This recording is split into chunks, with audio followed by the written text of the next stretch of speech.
Bonjour, comment allez-vous? Aujourd'hui, le sujet, ce sera encore, autour de l'alimentation, mais pour répondre à quelques questions qui m'ont été posées au sujet des changements de régime au profit du confinement. Alors, plusieurs choses. Des gens qui disent: oui, c'est affreux, depuis le début du confinement, je m'empiffre littéralement. Il faut que je me mette absolument au régime, donc je vais en profiter, je vais faire un régime draconien, comme ça, je peux pas sortir, je peux pas aller faire de courses, alors je vais faire un régime draconien. Bon, il y a ça. Puis il y a les gens qui disent: «Je vais en profiter pour, me devenir végétarien, parce que, je me rends bien compte que c'est plus compliqué de gérer les courses, la viande, et cetera, donc je vais me mettre aux céréales, je vais devenir bon, alors résumons-nous. Nous sommes dans une période où nous sommes déjà passablement bousculés par, les événements, pas l'habitude d'être, confinés. Pour la plupart des gens, peu de gens ont l'habitude de rester, aussi longtemps, enfermés. Peu de gens ont l'habitude de devoir répondre à une contrainte aussi forte qu'une interdiction de sortir. Il y a des choses qui sont interdites dans la vie quotidienne, mais l'interdiction d'aller où on veut, quand on le veut, ça, c'est une dimension, importante de contrainte et de contrôle, et ça laisse des séquelles, qu'on le veuille ou non, pratiquement sur tout le monde, si on n'en a pas l'habitude. Si on n'a pas l'habitude de rester chez soi sans sortir pendant longtemps, le confinement, c'est une épreuve. Alors, sachant que les régimes ou les changements de régime, quels qu'ils soient, sont eux aussi une épreuve, ce n'est peut-être pas le moment d'en rajouter. C'est-à-dire que si vous devez faire un régime parce que vous souhaitez adopter une alimentation meilleure pour votre santé, c'est une bonne chose. Mais ça va être une modification pour votre organisme. Votre corps va réagir, votre psychisme aussi, parce qu'il est possible que vous soyez un petit peu dépendant d'un certain type de nourriture à laquelle vous êtes habitué. Est-ce que c'est véritablement le moment dans cette période de confinement? Probablement pas. Après, est-ce que pour autant il ne faut rien faire du tout? Alors, voyons voir ce qu'on peut faire. En réponse aux gens qui souhaitent adopter un régime pour revenir à une alimentation plus saine, c'est-à-dire les gens pour qui le confinement, depuis quelque temps, ça a été un petit peu biscuit apéritif tous les soirs, ou sandwich croque-monsieur, bon, ou pâtes à tous les repas. Effectivement, il faudrait peut-être commencer doucement à revenir à des choses un petit peu plus saines. Donc limiter les quantités, revenir en arrière sur les quantités, de tout ce que vous n'êtes pas obligé de consommer. Tout ce qui est, biscuits apéritifs par exemple, puisqu'on parle de ça, tout ce qui est petits gâteaux industriels, diminuer progressivement. Ce sont de grosses quantités de sucre, c'est très addictif, hein. Évidemment, ça fait beaucoup grossir, et c'est pas une question d'esthétique seulement, et vous pouvez, si vous grossissez beaucoup, vous sentir mal dans votre corps, mais ça n'est pas vraiment uniquement une question d'esthétique, c'est surtout une question de santé. Donc, parce que le stress du confinement associé à une hyperglycémie, c'est pas bon du tout, pour plein de gens. Donc, diminuez toutes ces cochonneries-là. Et revenez progressivement à une alimentation. Alors les pâtes, parlons des pâtes. Bon, les pâtes, ça peut être un très bon aliment à condition que ce soit des pâtes complètes, à condition que ce ne soit pas des pâtes, complètement blanches 3 minutes là, qui servent uniquement, encore une fois, à apporter des glucides. La prochaine fois que vous allez faire des courses, si vous en faites, essayez de prendre au moins des pâtes demi-complètes, de façon à ce que cet apport de féculents, ce soit un apport utile, un apport qui vous tienne dans l'énergie. En plus, ce sont les féculents demi-complets, voire complets complètement, font beaucoup moins grossir que les féculents blancs. Donc, vous aurez beaucoup moins de régime à faire derrière. Pour faire le régime, Pour commencer à faire le régime, donc, je vous recommande de progressivement supprimer tout ce qui n'est pas bon. Et ben, qu'est-ce qui est bon? Manger équilibré, manger à heure régulière. Quantitativement, je vous recommande de ne pas mettre un plat au milieu de la table, mais plutôt de remplir une assiette. Alors, il y a chez les diététiciens, il y a un truc, hein, c'est que l'assiette, votre main doit rentrer dedans. Votre assiette ne doit pas être plus grande que votre main. Voilà, quand vous écartez votre main, ben, l'assiette, elle ne doit pas être plus grande que votre main. Et quand vous la remplissez, évidemment, elle ne doit pas être remplie en Himalaya, elle doit être remplie normalement. Ça, c'est la quantité à manger. Alors, ne mangez pas, ne prenez pas un ramequin comme ça, à table, en vous disant comme ça, je vais moins manger. Non, parce que vous allez peut-être moins manger à table, mais 2 heures après, vous allez vous lever pour aller piquer un petit gâteau dans le placard. C'est pas mieux. Donc, remplissez votre assiette. Remplissez votre assiette avec des légumes.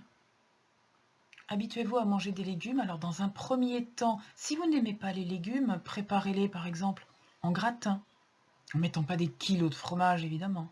Préparez-les en béchamel.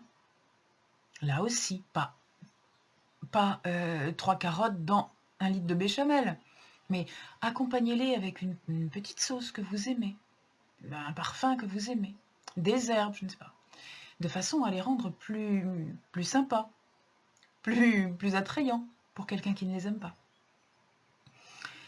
Et puis mangez quand même des féculents à chaque repas, en quantité raisonnable. La question de la viande. Végétarien ou pas végétarien? Alors, devenir végétarien pendant le confinement? Non, carrément. Devenir végétarien si on ne s'en sent pas capable uniquement parce que autour on a des gens qui vous incitent à le devenir, non plus. Devenir végétarien parce que on s'en sent capable, parce qu'on n'est pas obligé en mangeant que des végétaux de prendre 10 gélules de compléments alimentaires chaque jour, pourquoi pas? Mais si c'est ça, si c'est je suis végétarien à table et dans la journée je prends plein de compléments alimentaires parce que je tiens pas le coup, il faut revoir les choses. Il vaut mieux devenir ce que l'on appelle maintenant, c'est un mot moderne et il semble vouloir persister, flexitarien. Qu'est-ce que c'est un flexitarien? Eh bien, c'est quelqu'un qui réduit sa consommation de viande. Alors, il y a notamment depuis, on va dire, une quarantaine d'années, une coutume qui veut qu'on mange une grosse quantité de viande à chaque repas. Un beefsteak de 150 grammes à chaque repas.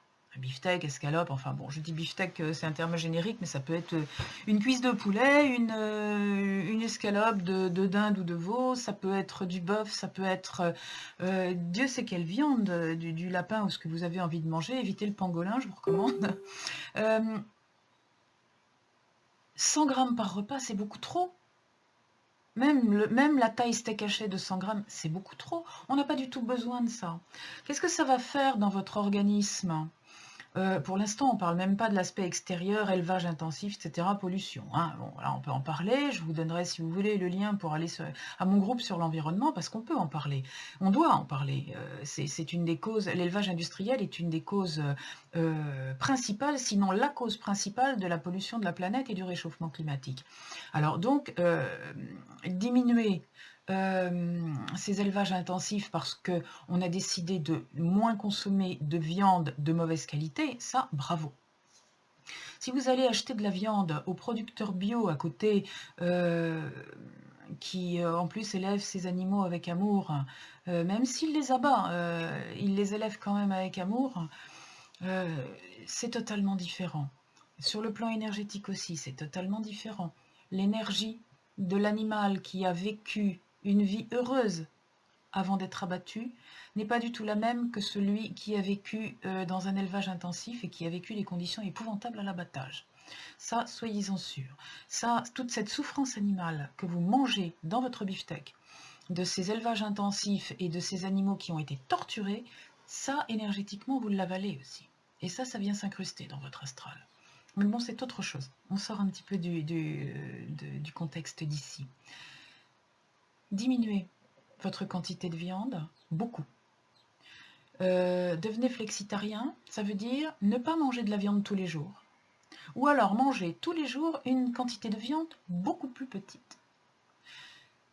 Cela permet d'acheter de la viande de bonne qualité. Au lieu d'acheter énormément de viande à pas cher, achetez de la très bonne viande en petite quantité pour en manger 2 ou 3 fois par semaine. C'est-à-dire à 2 ou 3 repas dans la semaine, pas plus, ça suffit. Si vous préférez manger de la viande tous les jours ou si vous êtes vraiment habitué à cuisiner avec de la viande et que la saveur de la viande est importante pour vous, c'est respectable. Alors, achetez des petites quantités. Au lieu de prendre un beefsteak, prenez de la viande hachée. Et au lieu de servir, si vous êtes 4 à table, 4 beefsteaks avec des légumes, eh bien, vous mettez un steak haché dans la sauce des légumes. Et vous mélangez tout ça. Et lorsque chacun va se servir, il y aura un quart de steak haché par personne. Ça donnera le goût.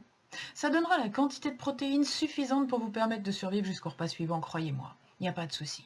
Si vous mangez des laitages, si vous mangez un petit peu de viande chaque jour dans la semaine, si vous mangez des légumineuses, si vous mangez un certain nombre de fruits secs, par exemple, qui contiennent des protéines, il n'y a aucun souci.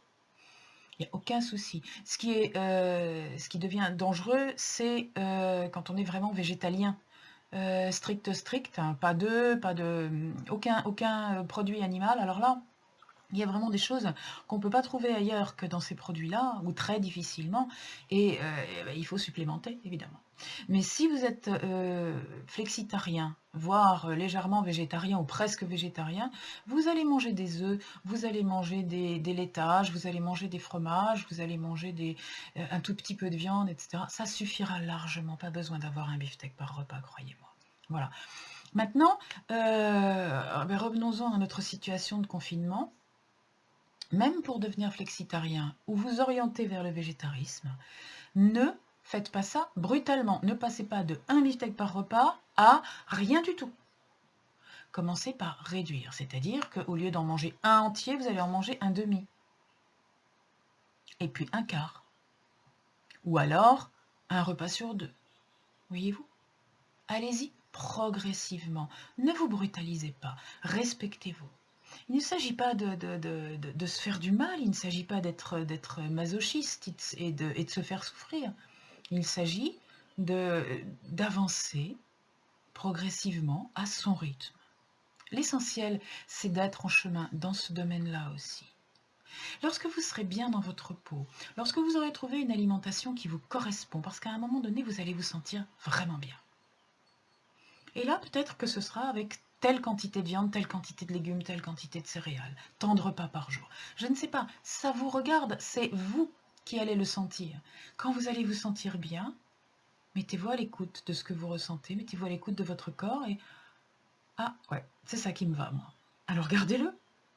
Et si vous êtes bien dans votre peau, vous allez être bien dans votre corps va être beau, votre visage va être beau, vous allez rayonner quelque chose de beau.